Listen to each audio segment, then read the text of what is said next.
Récemment, on m'a envoyé une vidéo d'un jeune homme qui parlait aux hommes. Il disait non, les hommes, vous êtes des hypocrites. C'est vous qui avez fait connaître les femmes la sexualité. Après, c'est vous encore qui voulez les culpabiliser après. Il a raison, je suis d'accord avec ce que le monsieur disait. Ce sont les mêmes femmes, c'est sous la pression de leurs copains qu'elles perdent leur honneur et les mêmes ou après des mères sont culpabilisées.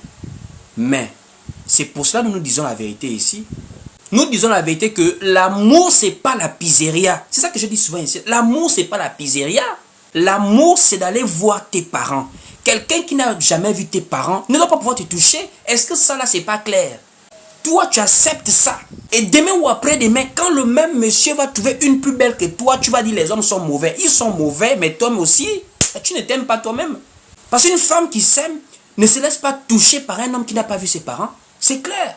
Si on a eu à faire ces erreurs dans le passé, mais quand on parle, c'est pour éveiller les consciences des gens. Et en assemblée, il faut faire comprendre ça aux jeunes femmes, que ma soeur, même si c'est le pasteur qui te dit qu'il t'aime, s'il ne t'a pas encore épousé, n'accepte pas tout ce qu'il va te dire comme proposition. C'est du banditisme. Il ne va pas t'épouser après. Je dis, même si c'est le pasteur principal qui te drague, tant qu'il n'a pas officialisé la drague, tu n'acceptes pas. Tu n'as pas te fait influencer par lui. Il n'est pas Dieu.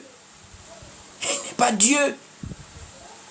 C'est pas d'abord aller... Quand ça va mal se passer, vous allez venir dans les lives. Oui, allô, oui, je vais dénoncer telle personne. Tu n'as pas à le dénoncer. Quand tu es allé là-bas, là, tu n'étais plus vierge. Tu savais bien que l'homme qui... Le palmarès que tu as déjà eu là, ça ne t'a pas servi de leçon.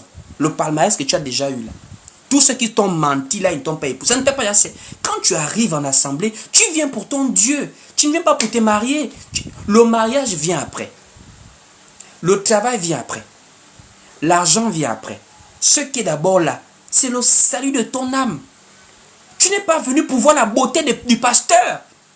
Tu n'es pas venu pour voir la beauté des frères. Tu es là pour venir sauver ton âme. Si toi tu pars maintenant, tu dévies, maintenant tu quittes le salut de l'âme pour regarder la beauté de mon visage, tu vas te faire mal après.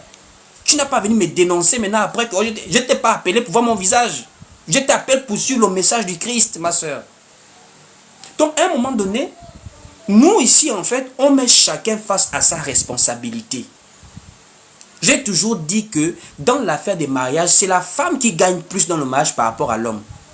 Ça veut dire quoi? Son horloge biologique l'amène à se périmer beaucoup plus vite que l'homme. Elle se fatigue. Donc c'est elle qui doit être mordicus sur l'affaire là que papa, il faut m'épouser. Oh. Tu vas m'épouser papa. Ne me fatigue pas, tu m'épouses moi d'abord. Nous les hommes là, même à 50 ans, j'ai refait ma vie maman. Un homme qui s'entretient, même à 50 ans, il ressemble à un homme de 25 ans.